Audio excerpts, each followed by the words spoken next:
మీ బట్టలకి సాఫ్టింగ్ ప్రొటెక్షన్ ఇచ్చే సరైన product ఎలిమ్ fabric conditioner.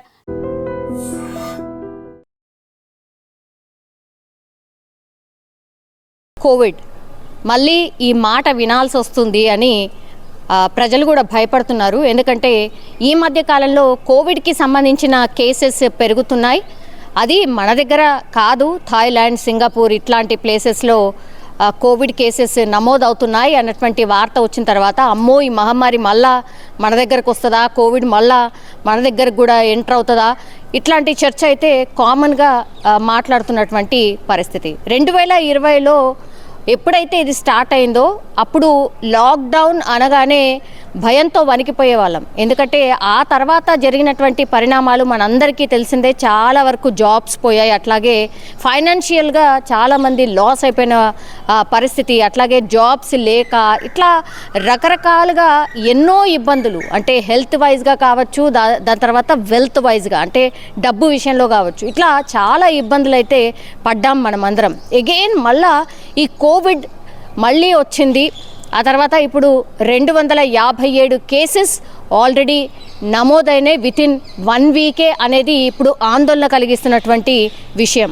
Highest cases ఎక్కడ అంటే కేరళలో ప్రస్తుతం 69 కేసులు ఉన్నట్టుగా అధికారికంగా చెప్తున్నారు. అట్లాగే మహారాష్ట్రలో 44 కేసెస్ ఉన్నట్టుగా చెప్తున్నారు. దాని తర్వాత కేరళ, మహారాష్ట్ర, ఆ తర్వాత తమిళనాడులో 34 కేసులు ఉన్నట్టుగా చెప్తున్నటువంటి పరిస్థితి. సో ఇక్కడ మనకున్నటువంటి 257 కేసుల్లో ఇప్పుడు మనకు కనిపిస్తుంది కేరళ, మహారాష్ట్ర, తమిళనాడు.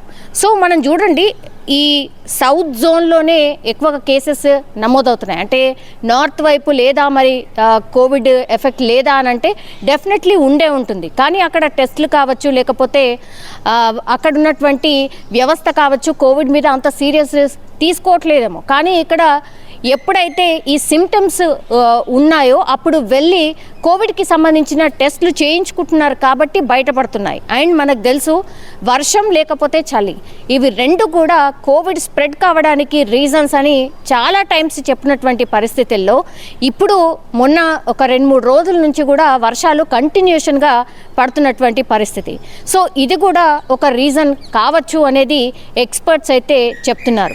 అగైన్ కోవిడ్కి సంబంధించిన కేసెస్ పెరగడానికి ఇంకో రీజన్ ఏంటంటే వెదర్ ఒక్కటే కాదు, ఆ తర్వాత మిగతా దేశాలు, ఇప్పుడు థాయిలాండ్ కావచ్చు, చైనా కావచ్చు, లేకపోతే సింగపూర్ కావచ్చు, అక్కడి నుంచి ట్రావెలింగ్ ఉంది. అంటే అక్కడి నుంచి ఇటువైపు వస్తున్నారు కాబట్టి వాళ్ళు కూడా వన్ ఆఫ్ ది రీజన్ ఈ స్ప్రెడ్ కావడానికి. సో ఎక్కడ కూడా మనం ట్రావెల్ని బ్యాన్ చేయలేదు, అక్కడ వాళ్ళు ఇక్కడికి వస్తున్నారు, ఇక్కడ వాళ్ళు అక్కడికి వెళ్తున్నారు. కాబట్టి ఈ స్ప్రెడ్డింగ్ అనేది ఆపాలి అని అంటే ఎప్పుడైతే ఒక దేశంలో కోవిడ్కి సంబంధించిన ఇన్ఫెక్షన్ స్ప్రెడ్ అయింది అనే వార్త వచ్చిన తర్వాత ట్రావెల్ బ్యాన్ చేయడమో, అక్కడి వాళ్ళు ఇక్కడ రాకపోవడమో చూసుకోవాలి. కానీ ఆ వ్యవస్థ లేదు కాబట్టి స్ప్రెడ్డింగ్ అనేది డెఫినెట్లీ ఉంటుంది. ఇప్పుడు భారత్లోకి ఎంట్రీ కూడా ఇచ్చింది. 257 కేసులు ఇప్పుడు మన దగ్గర ఉన్నాయి. అంటే అధికారిక లెక్కల ప్రకారం 257, కానీ ఇది డబుల్ ఆర్ త్రిబుల్ కూడా ఉండే ఛాన్సెస్ ఉన్నాయి.